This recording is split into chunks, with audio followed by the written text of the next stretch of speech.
Mhm. Hello, friends and viewers of Bengalis in Hessen and Rhine-Main, BHRM. A very warm welcome to episode 3 of Lockdown Air Baithak. Today we are going to discuss about the pandemic, the lockdown, and its effects on the IT industry.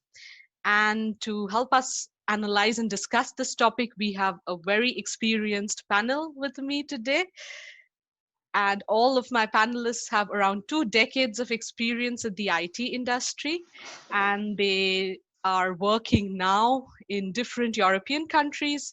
That is why it is quite right if I say that we represent the Indian expat IT community of Europe. They have been working, my panelists have been working in India during the recession of 2008, 2009, and have seen the IT industry, how it was back then in India in those years, and unfortunately for the entire world that we are dealing with the pandemic now, but we here in Europe get to see now how the pandemic is affecting the IT industry in Europe. So please help me welcome my panelists today. First, we have on the panel Pinky Ray. Hi, Pinky. Hey. Who has joined us from Helsingborg, Sweden, and is working as an engagement director at a reputed consulting and technology firm in Sweden. A very warm welcome to the show, Pinky. Thank you. Thanks for having me. Thanks. We also have on the panelist Arnab Guha, who has joined us from Frankfurt, Germany. Hi, Arnab. Hi, Piali. Arnab is taking care of a global responsibility at a reputed German banking and financial institution. Arnab, a very warm welcome to BHRM. Pleasure.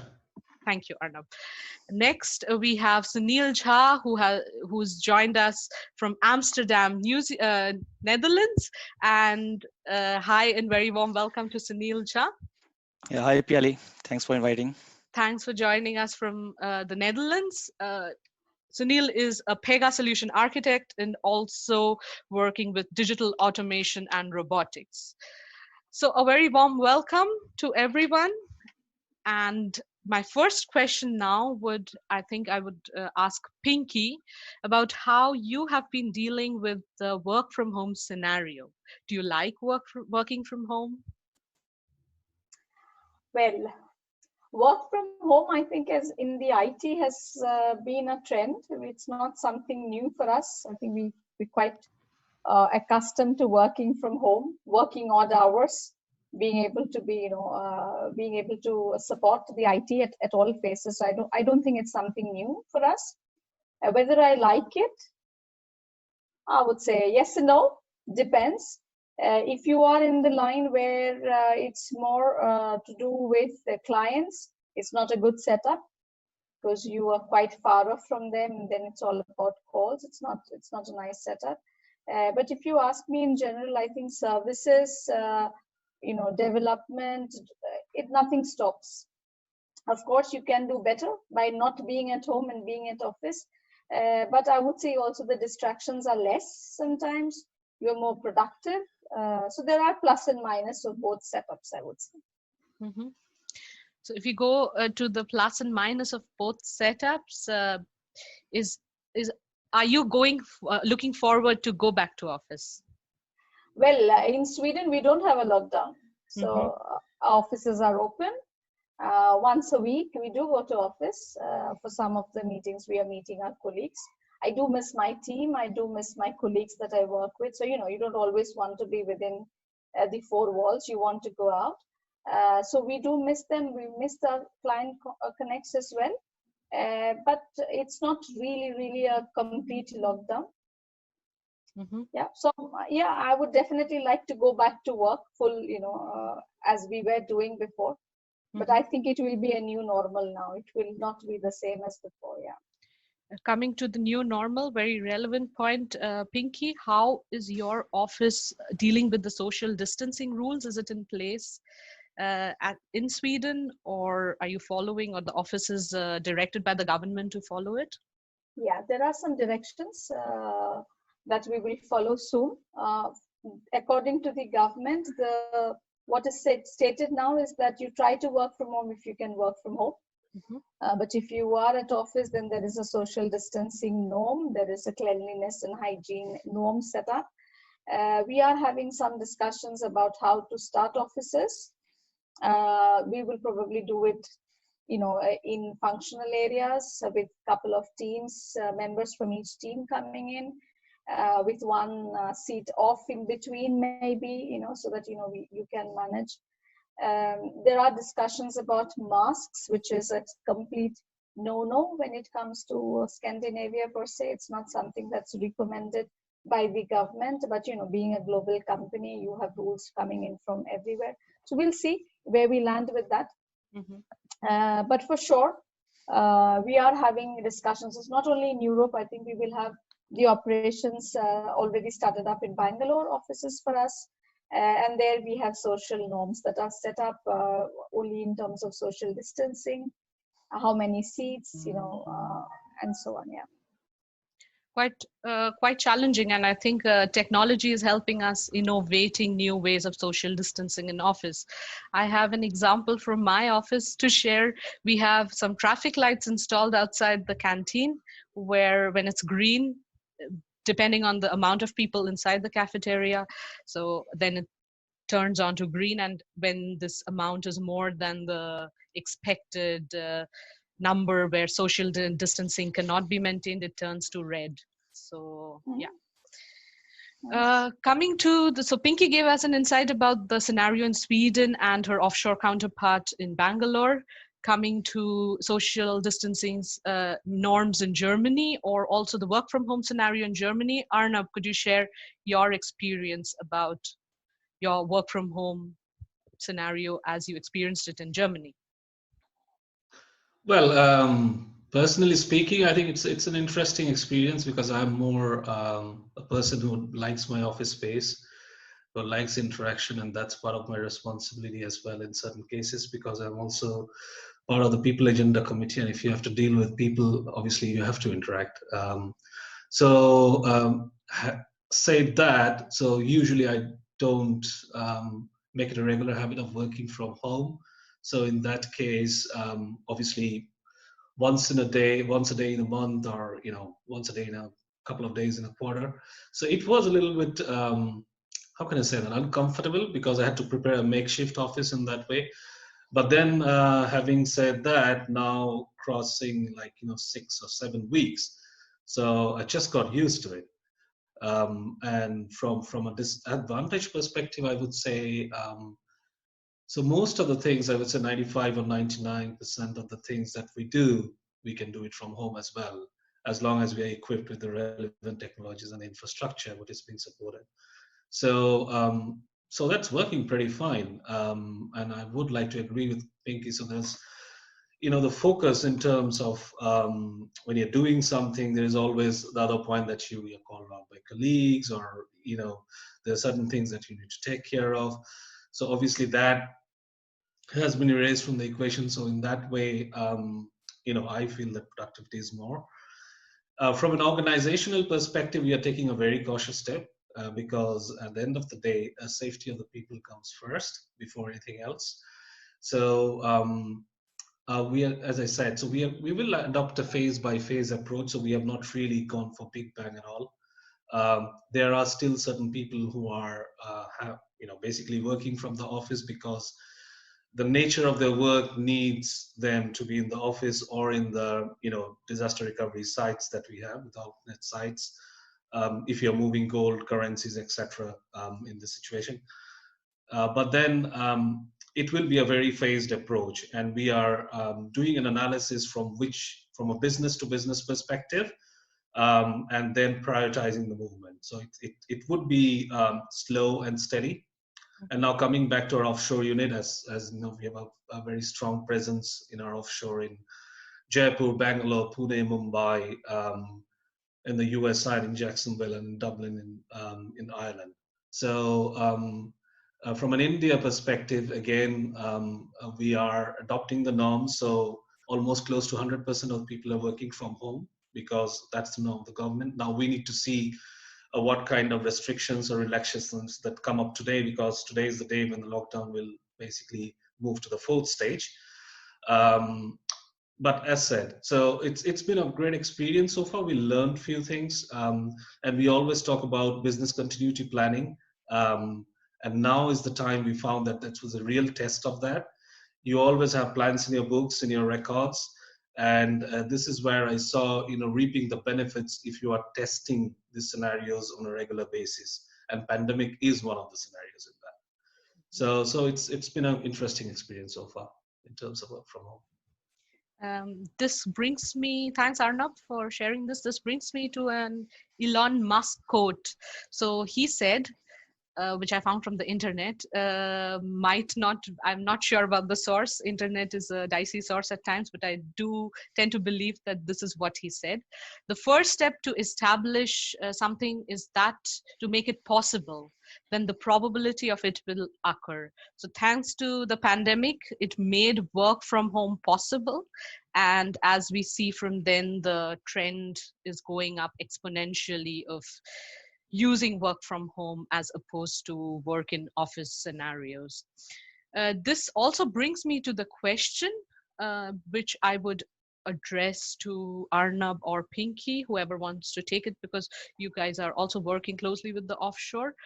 Were the work from home devices in place, be it in your office in Europe or at home? Was the system running and installed correctly? Because what the scenario with my office was, we all had a laptop, and we didn't plan it for a contingency or for a scenario like a pandemic, but we just had it from last year that was rolled out to all the employees. So we just took these laptops home and started working. So we were equipped that way to deal with this pandemic. But how was the scenario for you guys? So, Pinky, if you would like to take it, and I will chime in on that part as well. Sure. So I think if you ask for India, well, the workforce, they were not equipped to work from home, 100% of them. So, you have on calls, so there is 1% of people who are equipped with laptops, but not all. They had desktops. But it was not a big deal, I would say, to take the desktops back. And to their home. Yeah, that was quite easily achievable. What I think is a challenge in general is the connectivity and the speed. That sometimes tends to fall out. And it can happen because, people would like to work from home, genuine home, yeah? And homes are in villages, homes could be anywhere, right? It's not always necessary that the homes are in the the cities, the A1 cities or the metro cities where you have better connections. So that's a challenge, I think. And I would say if you ask me, we're not 100% equipped in India even now to handle a work from home situation entirely. Now, this is only when we talk about infrastructure, right? And then there are many areas that is not equipped to work from home. You cannot have a manufacturing, for example, work from home, yeah, or an IT division of a finance work from home, for example. So I think to some levels, we in IT, we are more equipped to work from home, because if you have a laptop and an internet connection, the prerequisites are, very few. Yeah, and it's more or less fulfilled. Yeah, if you have a good connection, if you have a laptop, and if you are wise enough to take your, the virus, antiviruses, and so on and so forth, I think we are quite good and we can work quite well. Yeah, I mean, to add to that, basically, now coming more from a financial industry perspective. So again, this was well known that we didn't have 100% of the people with remote connectivity. And usually you cannot force people to have laptops, right? Or, bank provided or personal laptops. But what I saw during the first 2 weeks, as you know, the lockdown in India, it just came out of the blue. So it didn't give any pre-warnings like you had 2 or 3 weeks to plan for it. It just came along in a matter of a couple of days. But then going from there are 2 aspects which I found, which is an experience I'll never forget. One is the distribution and logistics of procuring these laptops in the restricted scenario, how crisis management and the leads in India work together with the government, with police, with the sourcing of logistics departments, couriers, etc., to make it possible to deliver those laptops in the homes of the respective individuals. And in some cases, I've heard stories, people are driving through nights to give laptops around in Bangalore. It's just simply incredible. So that's the infrastructure part of that. But then on the financial industry, it's not enough if you only have laptops in place or if you have internet connection. There are certain processes which requires you to be additionally equipped so that you can work or make your day-to-day work possible, which we tell business as usual. Just as an example, we use barcode scanners for certain transactions. So those barcode scanners were even made possible to procure and deliver it to their homes. I mean, that's also another very enterprising aspect, because at the end of the day, client centricity is order of the day, right? Of course, like we are facing problems, our clients are also facing same issues. So we take it as our responsibility, how best we can help our clients in that way. And then you have certain processes where you need, where I saw the importance of collaborative infrastructure, devising innovative solutions, in terms of credentials like WebEx, etc., to make sure that the work, that needs to be done by two individuals, that's possible. But yeah, that's one. And the second aspect is during those first 2 weeks, obviously it was a little bit turbulent, but then the collaborative aspect, how the other hubs like Germany, Asia, US, how they collaborated together to take that extra burden of work where people were not equipped to work from home at that point of time, working extended hours, working on the weekends. It's simply incredible. So this I think this is an example which shows that if you have a proper collaboration and a proper plan in place, a robust plan, things will work. Thanks, Arnab. Thanks, Pinky. So that was their take on how India and Sweden and Germany is dealing with the work from home scenario and equipping their employees to deal with this better. Coming to the scenario for Netherlands, Sunil, how are you personally dealing with work from home, and how is the Dutch? How are the Dutch people dealing with it? Yeah, Dutch are more on the flexible side. We have here since 16th of March, it's complete lockdown. Our company as well as the client office, they are completely shut down from 16th of March. I'm especially working from Belgium, so public transport is also locked down. So it's no more possible to go to that country. But like infrastructure wise, they were already ready. We have support for distributed working. Only thing I see from the perspective like work-life balance, that is on the negative side. First thing, the human touch is missing in all these, having these telecalls or virtual meetings. Yeah, and like nothing replace like face-to-face meetings, and being that part of the meeting, or you have that Friday evening drinks, you have the options to make the contacts and personal network, so that is somehow missing. And also from the networking perspective, you cannot chase if you are into the getting some more business side, interacting with end users, then it's not that easy to chase on using these virtual mediums. So that is one more problem. Good thing is, like, since from last 1 year, I'm mostly engaged with international assignments. And so I do see COVID as a like opportunity to spend some more time with family, my daughter. So that is one good thing. Yeah, and yeah, on negative side, it's like even at home, it's difficult to put the complete attention to your kids, and that shows or reflect a wrong side aspect of our behavior. Like being at home, if we are not fully focused on, or if we are not able to provide attention to our daughters, then it's a problem. True. And Yep. many people are, Sunil, thanks for sharing that with us.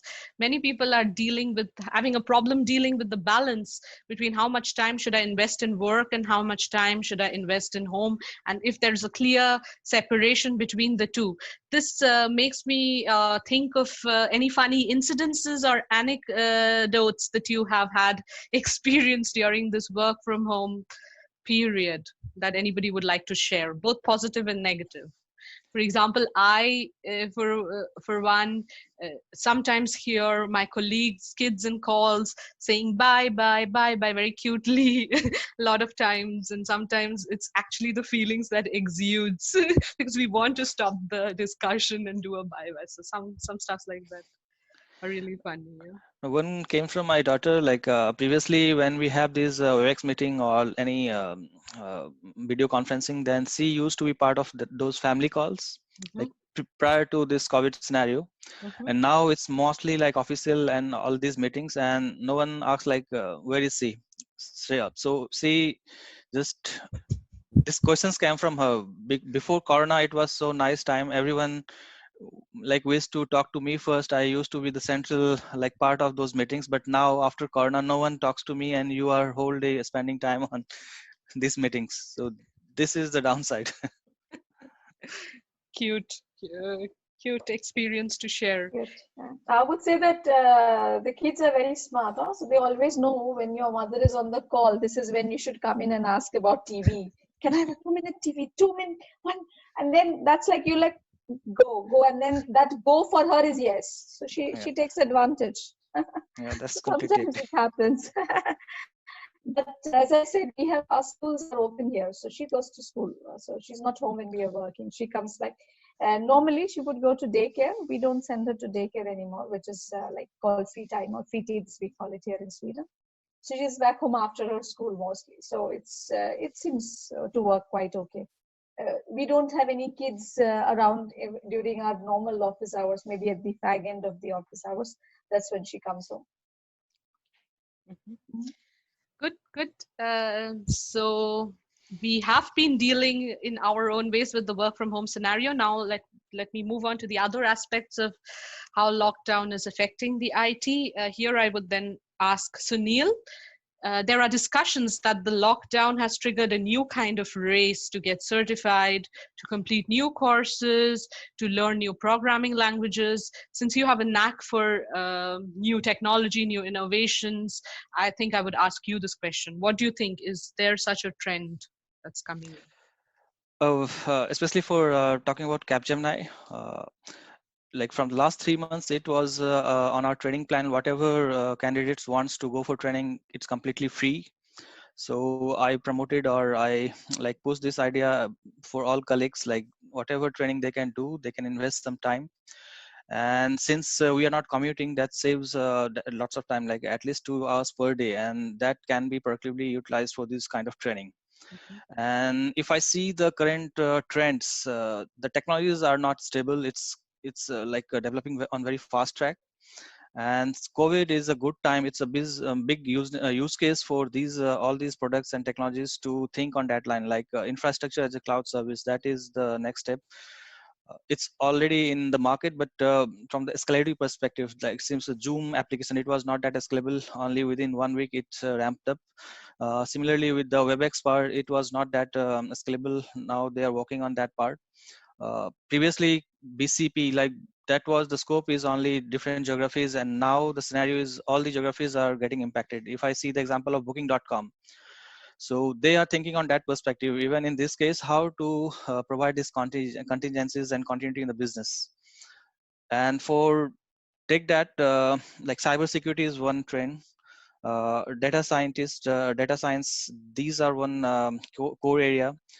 Then artificial intelligence, that is also one more area where we are moving towards. Mhm. Then in that case, we don't need human judgment or physical presence of that person in workplace, and bots can take part of that.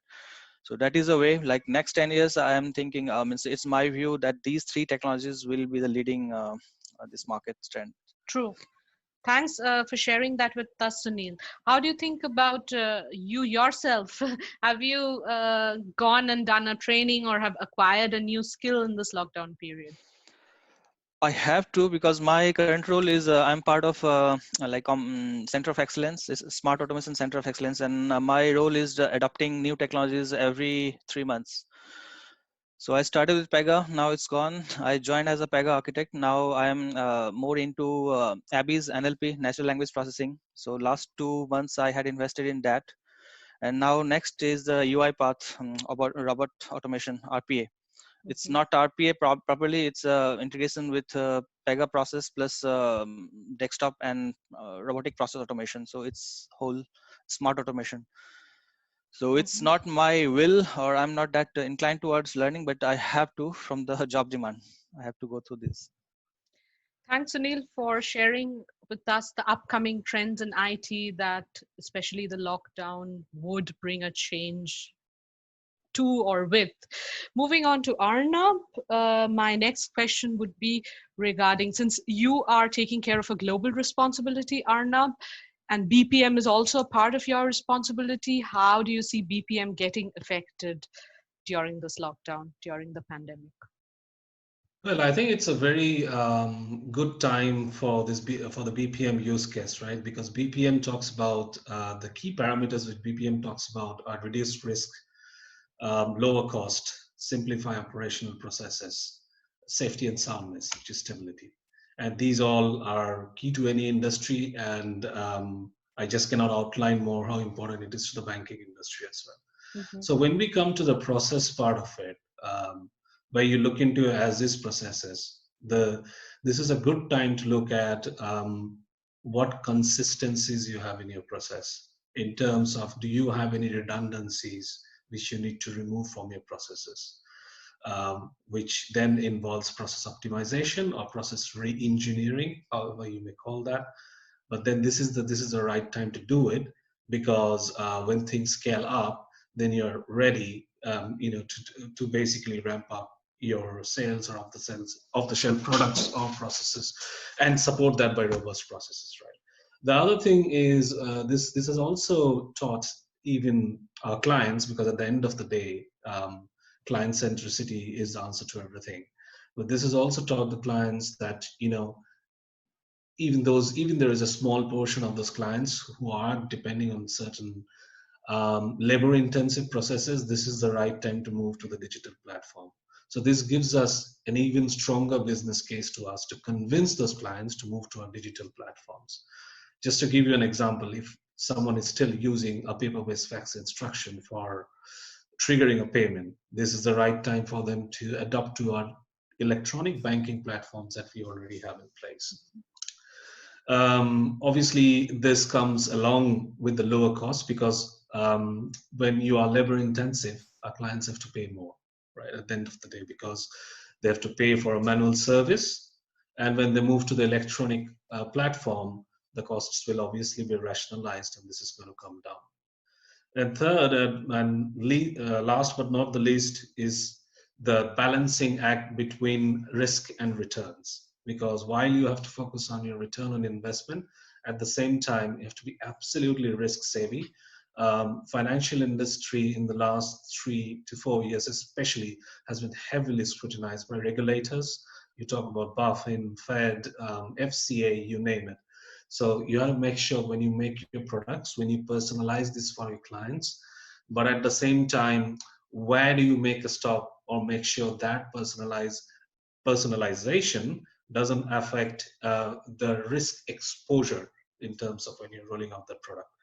So, so I believe this has been a very interesting learning exercise, and this will only scale up from a BPM perspective to take it to the next level for any organizations, at the end of the day.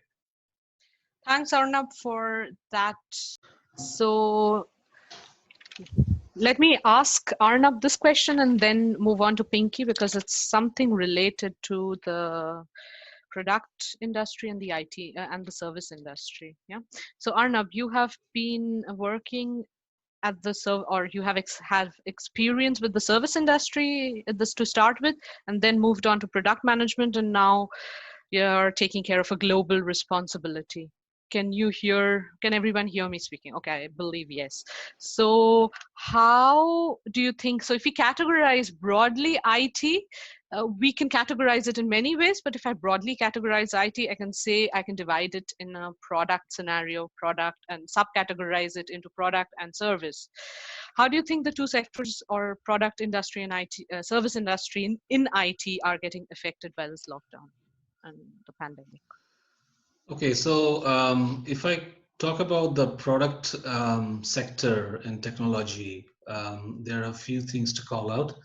One is basically hardware and software industry, hardware and software sector. If you talk about hardware, because this situation, what it has done is basically disrupted the electronic supply chain, which means when you move one component to another, so obviously you will see that the new, just for example, if Samsung was planning to present their new version of mobile in September or so, that might go to 2021. So there will be a delay in product launches because of the disruption caused by the supply chain, disruption in electronic supply chain.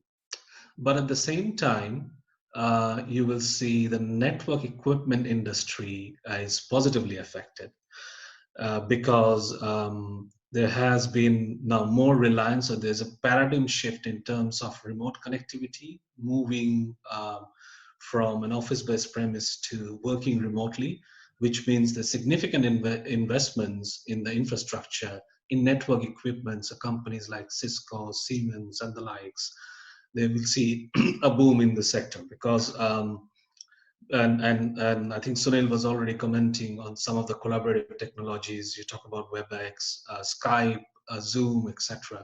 So they will see a boom in terms when we speak about software. When we speak about hardware, it's the telephony communication industry, telephone industry, telecommunication industry, where you'll see more investments on the hardware side. That means which positively affects their return on investment.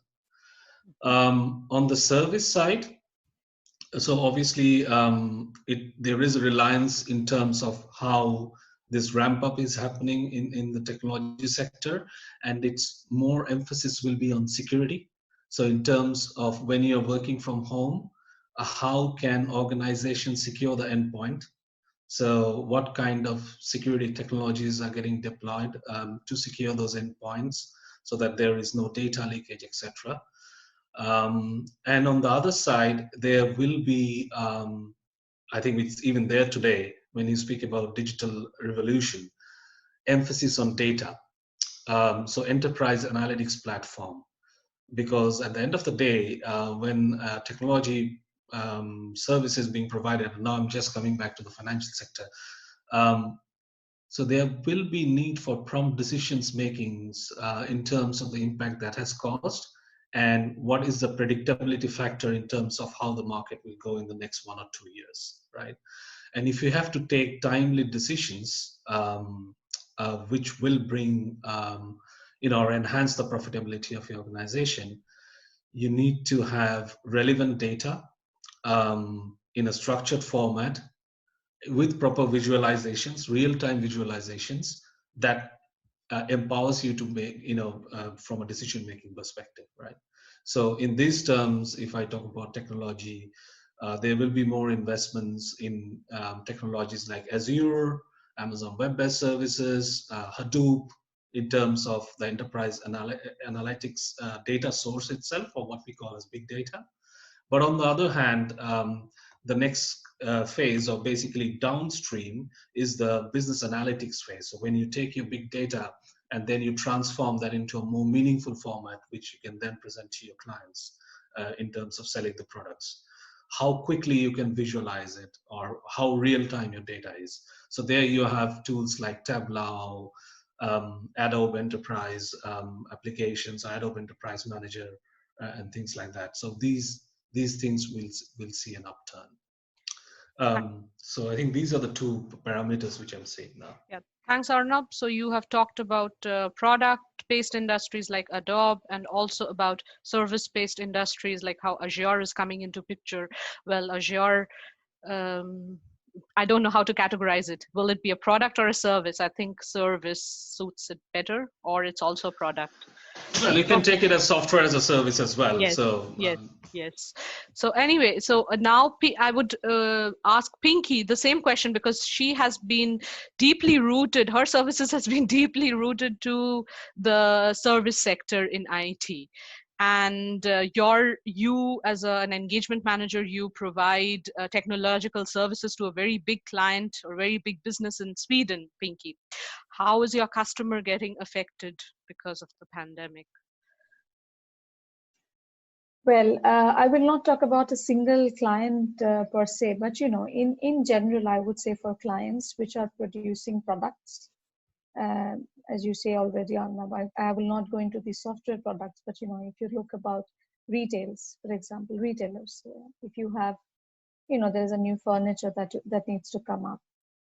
There's a lot in that happens across from a manufacturing perspective. This kind of pandemic has, of course, affected a lot of the supply chain. At the same point in time, it has also shown that there are loopholes that companies have not really planned for. To have everything placed in one country maybe is not a good idea. It may give you cost, but it may not give you continuity in the long run. So I think there have been quite some good eye openers as well with such a situation. If you look about services in general, I think we talked about software as a service. We talked about infrastructure as a service. In general, I would say that where we were with IT companies and our clients were probably they were in the digitization phases, right? So now this COVID has actually forced them into a digital transformation. Not all companies were actually in the digital transformation state. They were just managing some people moving off their forms, making it into a from a paper to a paperless. They were just smaller initiatives that they were doing. What is quite important here is that all this is good for companies who can actually withstand this loss now and do such a digital transformation now. So it's cost. People don't know. I mean, many companies don't know where they will head some months down the line. Should we invest? Should we invest now, or should we hold on? It's been a lot of turmoil, I will say, also with the clients. There are lot of decision factors. Yeah, and I think the companies with a strong government backing. That's how the product companies will actually survive. IT product companies are they are doing far better, I would say. Some industries are doing far better than the others. For example, if retail is there, retail works quite good. I would say manufacturing's taken a big hit. We have our clients in the a leading car and truck company. They have been largely affected because you can't have a production line if you cannot take the things out. So they had to stop the production line, but they've received support from the government to say that okay, don't reduce your workforce. We will pump in some money now than do it later, because if you go into a recession long back, you will have to pump a lot more money to get a company out of bankruptcy than if you do it now. So I think there are some good strategies that overall worldwide there are many products and services companies that are doing. Cloud is here to stay, I would say. That's something that everyone realizes, that you need to be on the web. You need to be on an infrastructure that can scale up and down to your needs. So I would say APIs, microservices, and cloud is here to stay. And we talked about this from before. It's not something new, right? So we know about it, and it's just that smack is now really smack on our faces, right? Social media, cloud, IoT. I think they will all be very relevant. Thanks, Pinky, for doing a deep dive into analyzing the product versus the service IT here. Time is short. We are getting great arguments coming up, and I do not want to end this session, but I need to also keep a track of the time. So I think I would move on to with the last question to Sunil. So there again, I have an Elon Musk quote, and he says, if you go back 100 years, what we take for granted today would seem like a magic, being able to talk to people over long distances, to transmit images, flying, accessing vast amounts of data like an oracle. These are things that would have been considered magic a few hundred years ago. So that's their Elon Musk for us. And Oh, well, I'm not sure No. if Sunil uses a musk flavored aftershave, but okay, he's slowly emerging to be the next Elon Musk, probably with AI and machine learning and all the robotics that he is quite on an everyday basis dealing with or acquiring knowledge on or working with. So on that note, Sunil, how do you think AI, machine learning, robotics, these being the talk of the hour, how do you think these fields would help deal with the pandemic or make us more technologically equipped later?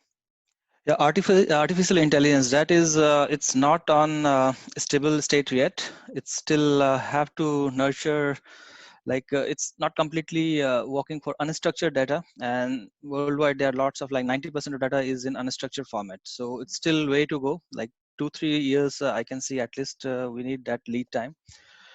Other thing is, it's not like product and services how we are forcing. It's more like the business demand coming that is going to impact from pandemic.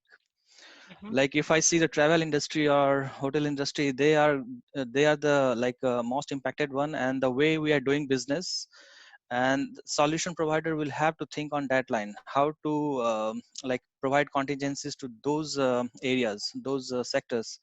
And in that sense, we have to change the way we are doing business.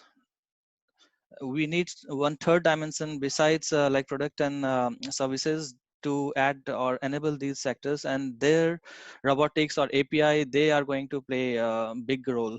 Like in Netherlands, I have seen like fire departments, they have like it's not yet released, but they have some kind of robots in place, and they can act in absence of physical manpower. Similarly, there are lots of robots in healthcare industry, they are taking those parts. So it's not like they are replacing human. Judgment is always with human, but it's like assisting, and they are means decreasing the FTE requirement for their cases. And Mhm. it's an alternative way. Maybe we are not going completely with robotics part or AI part, but they are with us, and they will provide an alternate way or enabling plan B to continue with our business. True, true. Thanks, Sunil. So we see a new trends in evolving in IT, and with that, I would say I really want to thank all of my panelists, all of you talented, experienced, wonderful people to join with me in this discussion and join BHRM's initiative of Lockdown Air Boy. I have a beautiful quote from Bill Gates, which would, I think, set the pace for our IT in the future and as we see it today. Well, Corona has taught us that, as Bill Gates says, life is not fair. Get used to it. And I think we, in our capabilities, are dealing or getting used to this pandemic and fighting to set new scenes for IT. So thanks a lot, dear panelists. Thanks a lot, my viewers. And till we meet again.